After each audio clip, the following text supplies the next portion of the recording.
Our story begins in 1894 at a simple book club that met in the homes of prominent Ridgefield Park families, sparked an idea that would shape the village for generations.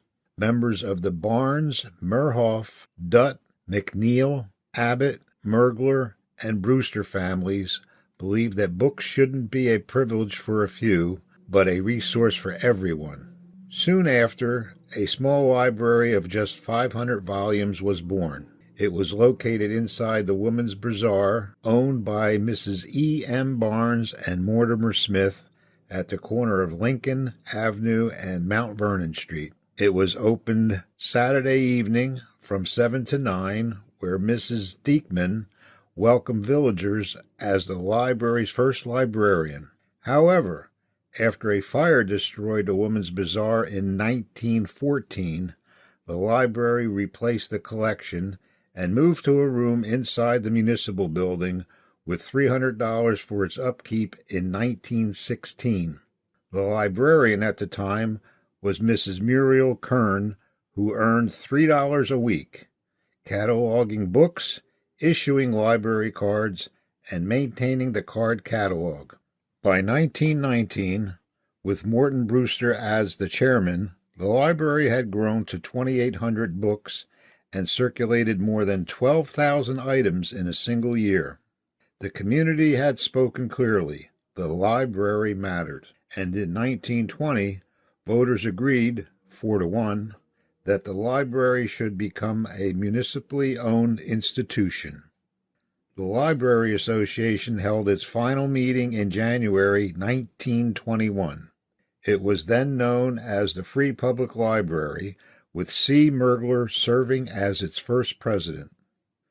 With village funding, the library's operation became more stable, and by 1925, the budget had grown to $8,080.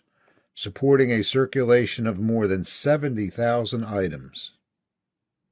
In April 1927, the library moved for the final time when the Free Public Library purchased the People's Congregational Church on the corner of Euclid Avenue and Cedar Street, when it disbanded after the death of its founder, Reverend Albert Wilson. Architect Louis Latsko was hired to transform the church into a true library space, complete with a dedicated children's department. On June 21, 1929, the library was dedicated. C. W. Mergler, joined by H. E. Miller, William Hagler, Charles E. Abbott, and Secretary Julia Sidman.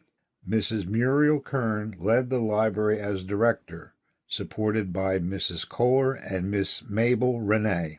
Mrs. Kearns would serve until 1949, followed by a long line of devoted staff and directors, such as Clarice Schmidt, Marjorie Simons, Phyllis Rosenthal, Jacqueline Oregaro, and many more. Over the decades, countless trustees and board members guided the library's growth. In 1984, the library once again had outgrown its walls, so the library board purchased the adjoining property at 111 Cedar Street to house its growing collection. However, this would not be the final expansion. The last renovation of the library took place in 2003. The renovation removed the Euclid Avenue entrance with the expansion of the reference section, which is named after Mildred Olsen, along with the children's department on a lower level. This is when the side entrance on Cedar Street became the main entrance.